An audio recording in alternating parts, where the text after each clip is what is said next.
Hello friends, welcome to knowledge campus. Partial differentiation के video में आज हम देखने वाले हैं एक्सट्रीम वैल्यू कैसे फाइंड आउट करते हैं किसी भी फंक्शन का।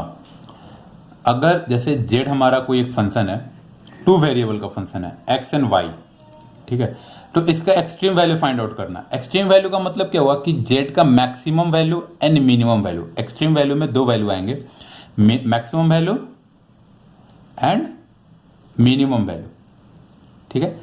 कैसे फाइंड आउट करते हैं देखते हैं। सबसे पहले तो हमारे पास क्या होगा, एक z का कोई फंक्शन दिया होगा। जैसे z का फंक्शन मान लेते हैं कि x³ plus y³ minus 3axy। तो z का कोई एक फंक्शन है जो किस टर्म में, x एंड y के टर्म में है, एंड हमें क्या फाइंड आउट करना है, इसका मैक्सिमम एंड मिनिमम वैल्यू। इसका मतलब क्या होगा कि हमें x का एंड y का वो वैल्यू पेयर फाइंड आउट करना है जिस वैल्यू पेयर पे z मैक्सिमम वैल्यू अटेंड करे and z minimum value attend करे, पूरा फंक्शन। तो इसको फाइंड आउट करने के लिए कुछ स्टेप्स हैं।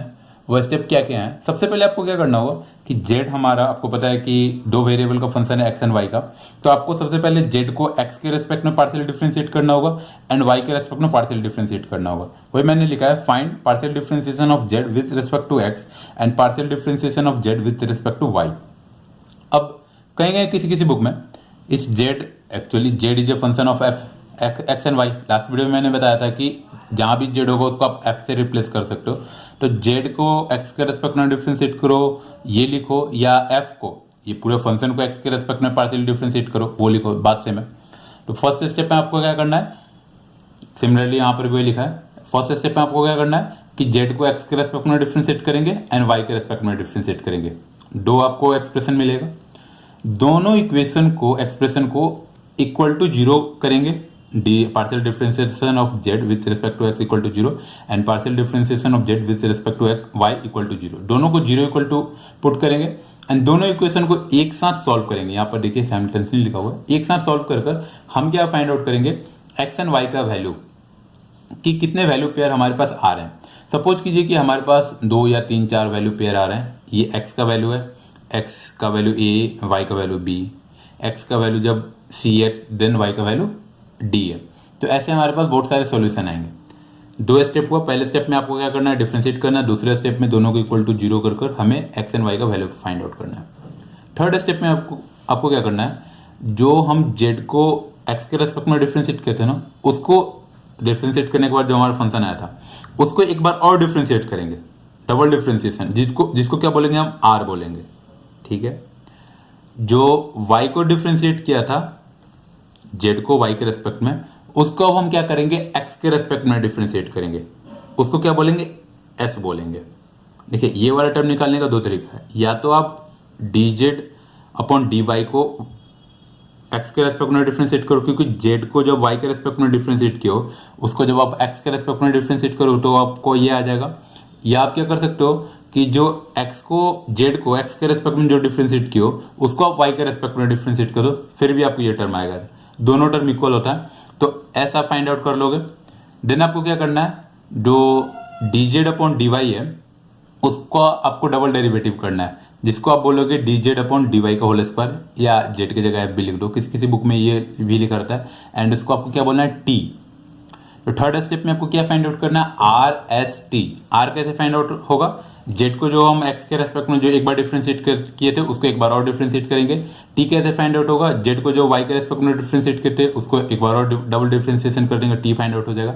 एंड s कैसे फाइंड आउट होगा, जो z को x के रेस्पेक्ट में डिफरेंशिएट किए थे उसको y के रेस्पेक्ट में डिफरेंशिएट करो, या z को जो y के रेस्पेक्ट में डिफरेंशिएट किए थे उसको x के रेस्पेक्ट में डिफरेंशिएट करो। दोनों तरीकों से हमारा s फाइंड आउट हो जाएगा। तो थर्ड स्टेप में हमारे पास r s t तीनों वैल्यू आ चुका है।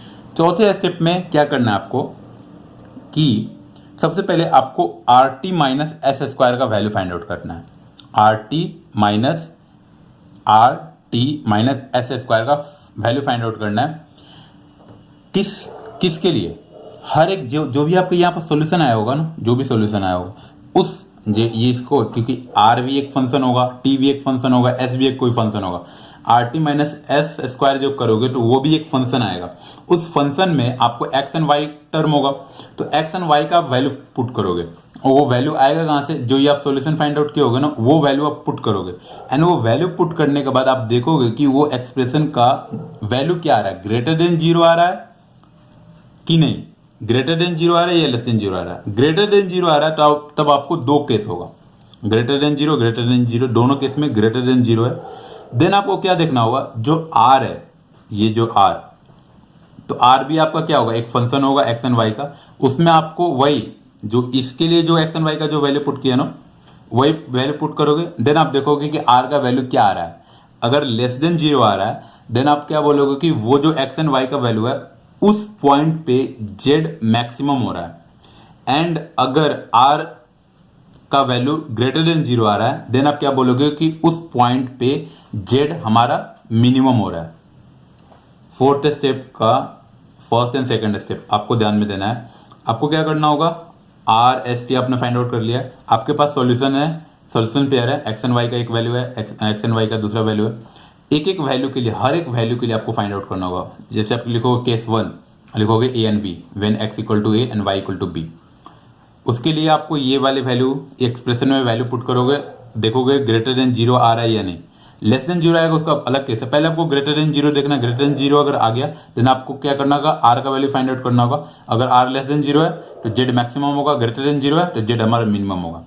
अब देखिए, अगर हमारा जो ये are T minus S square है अगर लेस देन 0 आ जाता है देन हमें आर को देखना ही नहीं है, हम सीधा बोल देंगे कि ये जो हमारा जो वैल्यू पेयर है ना एक्स एंड वाई, एक्स का जो हमने लिया है वैल्यू ए एंड बी, उस पॉइंट पे जेड हमारा ना ही मैक्सिमम हो रहा है ना ही मिनिमम हो रहा है, no extreme value. It means ये जो पॉइंट है, जो हम क्या करेंगे, जेड का जो ग्राफ बनाएंगे एक्स एंड वाई के टर्म में, तो ये किसी भी आर्बिट्री पॉइंट पर आ रहा है, ना ही वो मैक्सिमम पॉइंट है ना ही मिनिमम पॉइंट है। इट मीन्स अगर किसी वैल्यू पर are T minus S square अगर लेस देन 0 है तो हम बोल देंगे कि उस पॉइंट पर जेड हमारा ना ही मैक्सिमम ना ही मिनिमम। अगर इक्वल टू 0 अगर आ जाता है, तो हम क्या बोलेंगे कि इस पॉइंट पे अभी हम कुछ बोल नहीं सकते हैं कि वो ग्रेटर देन 0 है कि लेस देन 0 है। उसके लिए फर्दर हमें और कुछ प्रोसेस करना होगा। वो क्या प्रोसेस है मैं आपको एग्जांपल जब क्वेश्चन सॉल्व कराऊंगा तभी मैं आपको बताऊंगा, तो और अच्छे से क्लियर होगा। ठीक है, ये आपको स्टेप याद रखना होगा। सिंपल है, सबसे पहले आपको जेड को एक्स के रेस्पेक्ट में वाई के रेस्पेक्ट में डिफ्रेंशिएट करो, दोनों को इक्वल टू 0 करो एंड वैल्यू फाइंड आउट कर लो। फिर डबल डिफ्रेंशिएशन करो, आर कर दो, फिर डबल डिफ्रेंशिएशन करो, टी कर दो, फिर D Z upon D X को वाई के रेस्पेक्ट में डिफ्रेंशिएट करके एस बोल दो, R T S R S T आ गया। देन आपको इसका एक्सप्रेशन का फाइंड आउट करना होगा, R T minus S square, हर एक वैल्यू के लिए उसको देखना होगा ग्रेटर देन 0 आ रहा है या नहीं। ग्रेटर देन 0 है देन आर का वैल्यू देखना होगा एंड उसके अकॉर्डिंग हम मैक्सिमम मिनिमम बोलेंगे। अगर लेस देन 0 है तो उस पॉइंट पर कोई भी मैक्सिमम मिनिमम नहीं है, एंड अगर इक्वल टू 0 है तो बोलेंगे कि इस पर हम फर्दर हमें इन्वेस्टिगेशन करना, फर्दर और हमें स्टेप फॉलो करने होंगे। ये कैसे है मैं अभी आपको एक एग्जाम्पल देता हूँ।